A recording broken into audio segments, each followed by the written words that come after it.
In January 1945, with World War II still going on in Europe and the Red Army advancing into Hungary, Matras Rákosi returned to the country after spending years of exile in Moscow. During this time, the eastern part of the country was still in Nazi control, with the capital Budapest being under Soviet siege.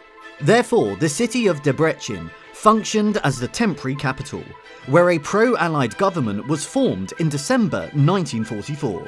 Rákosi was chosen by the Soviet leader Joseph Stalin to become the head of the Hungarian Communist Party, due to his experience in the communist movement.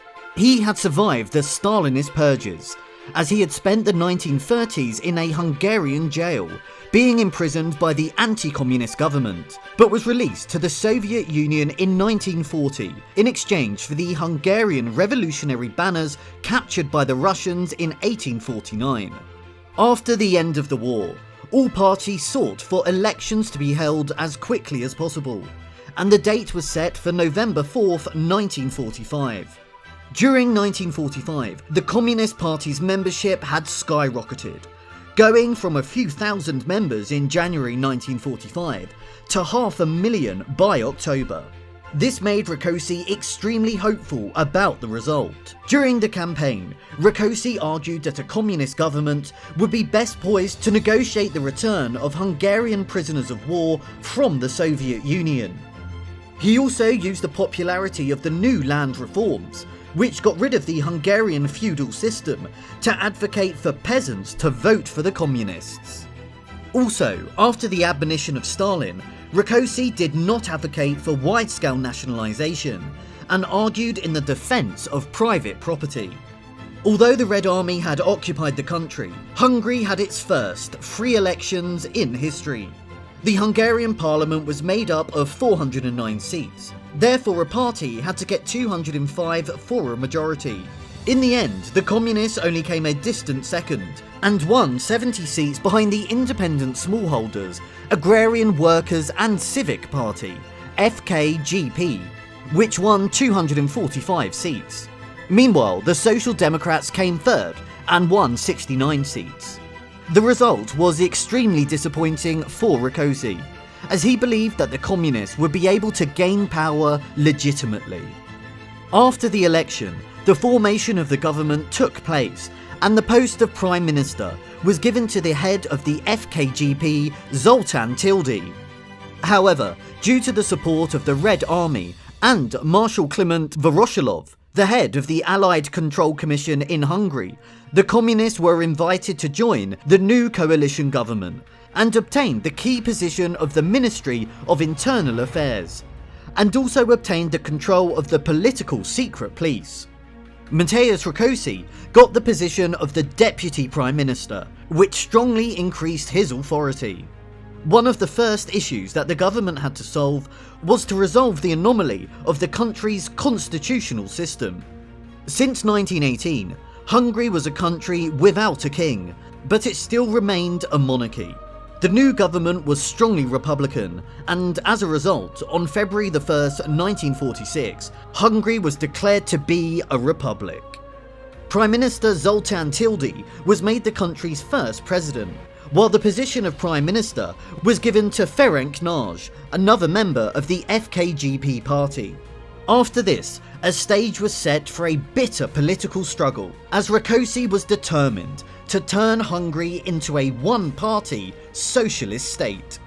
He was helped by the dreadful economic conditions, which made their radical policies seem more reasonable at the time.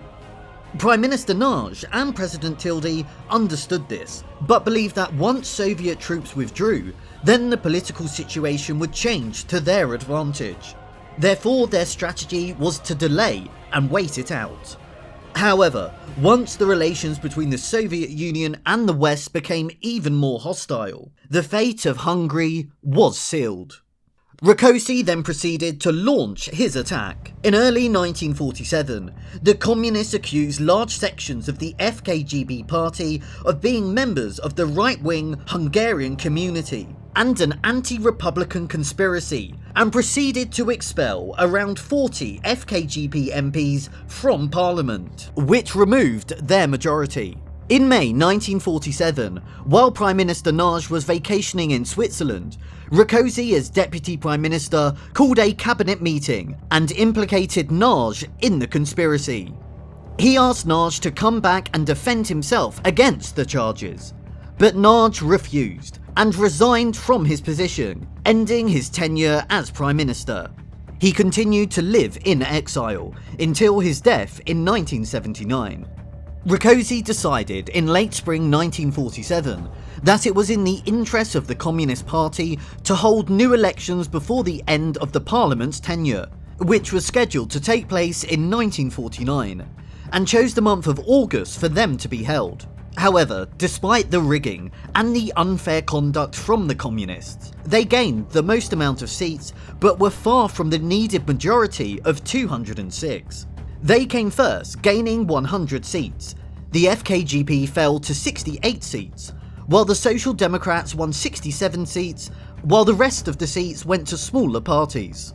Rákosi was disappointed by the results, but continued on, as the Communists controlled the secret police. Non-Communist Parliament members were arrested or went into exile, and were not replaced, reducing the number of seats needed for a parliamentary majority. In 1948, Rákosi ordered the merging of the Communist and the Social Democrat parties into the Hungarian Working People's Party, which then elected Rákosi as its General Secretary. For the first time, Rákosi had a parliamentary majority. The last man standing against the establishment of a one-party state was President Zoltán Tildy, the member of the FKGP party. Therefore, on August 3rd, 1948, he was forced to resign and placed under house arrest. Matras Rákosi now assumed the position as the de facto leader of Hungary. He had destroyed his opposition by what was referred to as a salami tactics approach, where he got rid of his opponents one by one.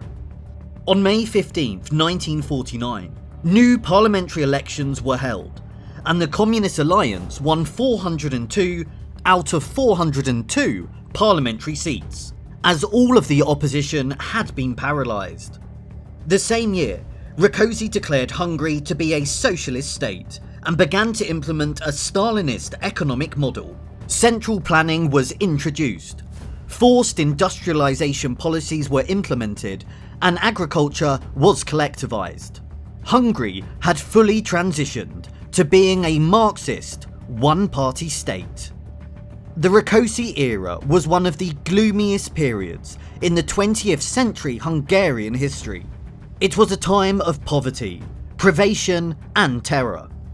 In the period of 5 years, 1.3 million people out of 10 million came before the communist tribunals, and almost 700,000 were sentenced to various types of punishment, ranging from being fired from their jobs to capital punishment. Under Rákosi, Hungarians would have to endure years of privation under merciless oppression.